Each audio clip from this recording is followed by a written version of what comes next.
Deuteronomy 24, verse 1.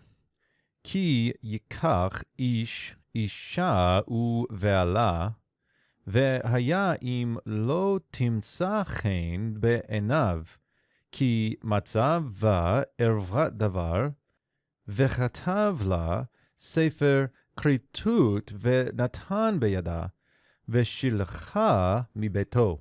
It's got a bit of a long verse here. It's an important one. This is an important section in Deuteronomy, these next few verses, and one that we probably can't suss out in full, but let's go through this here.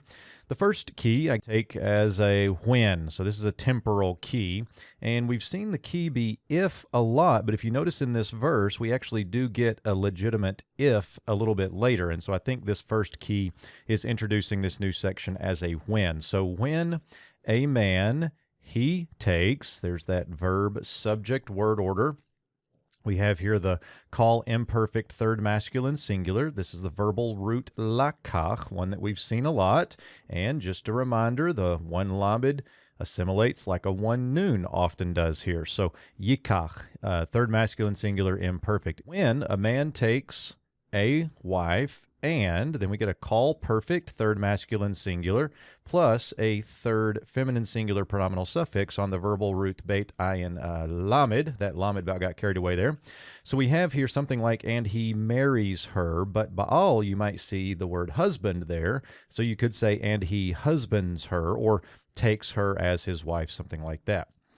And it comes about, call perfect third masculine singular of haya, and it shall come about if negation, she finds favor. So if she does not find favor in his eyes, here's a call imperfect third feminine singular, verbal root mem tzade aleph.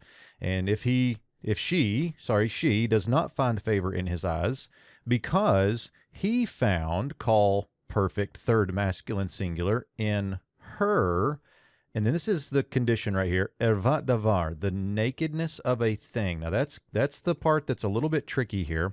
And the nakedness of the thing, I follow Dan Block here and take this to be some sort of physical defect, probably related to menstruation. So if you think about the woman in the Gospels who had a perpetual flow of blood, I think that's what's going on here. And we may look at this a little bit later, but I do not think that it has to do with adultery. This is where the verse gets applied in the New Testament.